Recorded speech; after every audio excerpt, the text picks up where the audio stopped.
Fala pessoal, sou Mauro, economista do Porquê, e começa agora mais um episódio do Economista em Tudo.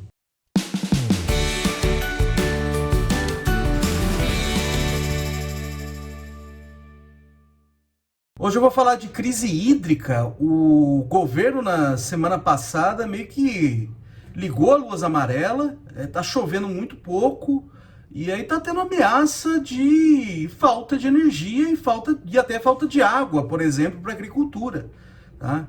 Então ligou a luz amarela, indicou que precisa preservar os reservatórios. Tá? Então isso tem um risco, não, é certo já que vai subir o preço da energia ainda mais nesse mês de junho. E aí pode estar ameaçando também faltar água, por causa que você tem que manter os reservatórios altos, falta água para, por exemplo, para navegação, para irrigação, tá?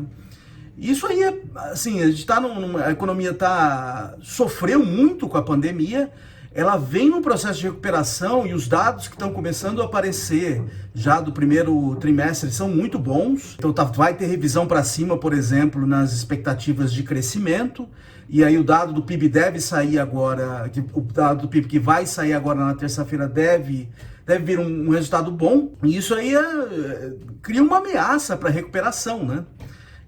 Por quê? Porque a energia cara é ruim para a atividade econômica, né?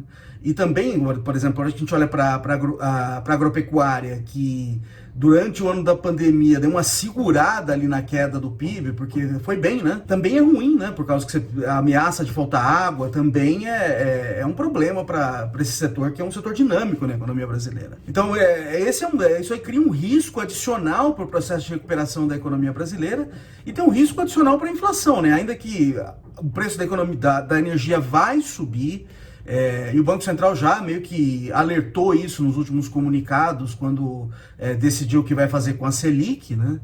A inflação ela vem alta e o Banco Central subindo o juro para tentar segurar esse processo com inflação alta, com risco de não cumprir a meta de inflação esse ano. Então agora isso aí, ainda que seja um efeito transitório apenas na taxa de inflação, como ela já vem alta, é mais combustível em cima dela. Então foi uma notícia ruim. O que deve acontecer agora? O governo, com essa falta de energia, o governo já vinha acionando as termoelétricas e vai acionar ainda mais. E essa energia é uma energia mais cara, então no fim das contas esse custo mais alto acaba aparecendo para o consumidor. Então é energia mais cara para todo mundo, é ameaça para a atividade econômica e também é ameaça para a inflação, né? Então foi uma notícia ruim que apareceu essa semana. Apesar das notícias boas, as notícias boas que estão vindo da recuperação da economia brasileira, isso pode ser um balde de água fria nesse processo de recuperação. Mas ainda assim é importante que o preço da energia suba. Não só para refletir o custo mais alto dessa energia na margem que você tem que buscar pelas termoelétricas, mas também para dar ali o sinal, o incentivo aos consumidores para economizarem. Tá? Então, como você tem escassez maior de energia, o preço precisa subir para dar um incentivo ali para economizar energia. Então, dói no bolso, dói no fim das contas, mas é um movimento necessário, tá? Para adequar essa escassez maior a uma demanda também mais ajustada. Durante a semana, eu vi uma discussão sobre isso. Então, tem alguns analistas dizendo, olha, por que não faz também medidas que incentivem os consumidores, para conscientizar os consumidores que eles precisam economizar energia? Tá? Por que você precisa ir só no preço? Tá? Eu já fui mais cético com relação a medidas desse tipo. Tá?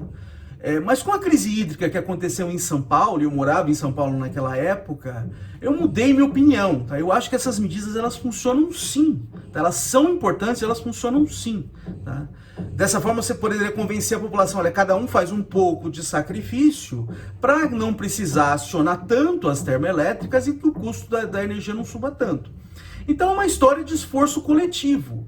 E aqui em São Paulo, o governo durante um tempo relutou a subir o preço da água, porque estava faltando muita água, e assim, E era um assunto que se discutia todo dia, tá? Todo dia no noticiário se discutia quanto de água que tinha nos reservatórios, tá? Virou uma variável que, na hora que você acordava de manhã e ligava o rádio, todo mundo falou, ó, tem tanto no reservatório, agora precisou usar o volume morto. Então era uma coisa que ficou muito saliente, e o governo de São Paulo também fez campanhas para conscientizar a população a economizar água. E no fim das contas, eu acho que é uma coisa que funcionou. Eu não tenho nenhuma evidência assim muito dura para falar para vocês que, olha, funcionou ou não funcionou, mas a observação da época é que o consumo ali se ajustou, mesmo sem um ajuste muito forte no preço da água. Tá? Então eu acho que essa medida, eu mudei minha opinião ali, vivenciando o caso, e eu acho que essas medidas elas funcionam sim. Tá? Então eu não descartaria fazer medidas ao mesmo tempo, de medidas de preço, ao mesmo tempo medidas de conscientizar a população, que acho que dá uma aliviada ali nesse custo alto da energia que viria para todo mundo, como resultado de você manter o consumo alto e ter necessidade de acionar as termoelétricas. Mas, assim, mesmo que eu tenha mudado de opinião, eu acho que o que aconteceu aí na pandemia... acho que eu voltei a ficar um pouco cético, não se essas medidas funcionam, mas o ambiente para essas medidas funcionarem, ele não é muito propício, tá? Principalmente com o que aconteceu com a pandemia. Tá? Então o que a gente está falando aqui, que todo mundo fazia um esforço de economizar para que a energia não fique muito cara para todo mundo, é uma coisa de fazer esforço coletivo pelo bem comum. Tá? E é uma coisa que na pandemia se tornou muito clara e muito necessária. Por quê? Porque é muito difícil usar mecanismo de preço para induzir o tipo de comportamento que a gente precisava durante a pandemia para diminuir a propagação do vírus. Tá? Que tipo de comportamento que é? As pessoas usarem máscara, em boa parte do tempo, usarem máscara de maneira adequada, não usar máscara no queixo nem ou deixar o nariz para fora. Também manter o distanciamento social. Tudo isso são coisas que são muito difíceis de induzir com o mecanismo de preço, tá? Você pode, por exemplo, dar uma multa para as pessoas que não usam máscara, mas isso é muito complicado. Você deve botar um monte de fiscal por aí, controlando a vida das pessoas, é muito difícil. Então você teria que ter feito isso com base no convencimento. Tá? No convencimento que é necessário fazer isso pro bem comum. Tá? Porque é muito difícil induzir esse tipo de comportamento via mecanismo de preço. Tá? Mas o que a gente viu durante a pandemia foi um desastre completo nessa dimensão.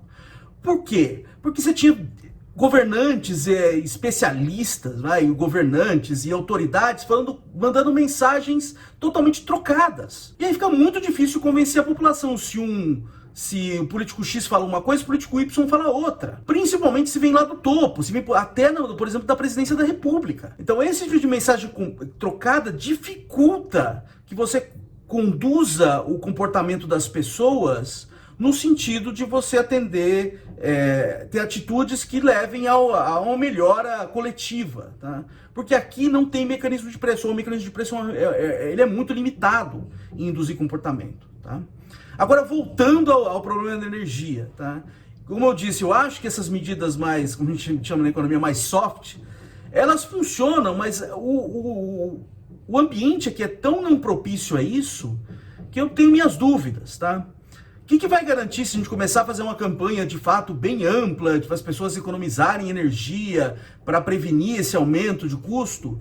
O que garante que não vai vir outras mensagens que vão falar, não, é a China que está tentando roubar a nossa água, ou é Cuba, ou é o Jorge Soros, tá? O que garante? Essas narrativas elas vão aparecer, isso não tenho dúvida. Mas o que garante que elas não vão ser impulsionadas por autoridades?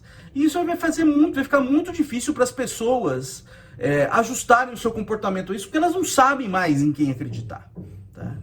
E aí não resta outra coisa a não ser usar mecanismo de preço mesmo para induzir comportamento. E aí todo mundo, no fim das contas, vai ter que pagar energia mais cara mesmo, porque a gente acabou jogando fora muitas das armas que a gente tem para induzir o comportamento de maneira menos custosa para todo mundo. É isso aí, pessoal. Muito obrigado por ter assistido o vídeo. A gente volta a conversar mais na semana que vem. Dá uma olhada no nosso canal www.porquê.com.br, tem bastante conteúdo lá. A gente também está nas redes sociais, a gente está aqui no YouTube, no Facebook, no Twitter e no Instagram. E é isso aí, até semana que vem, um abraço!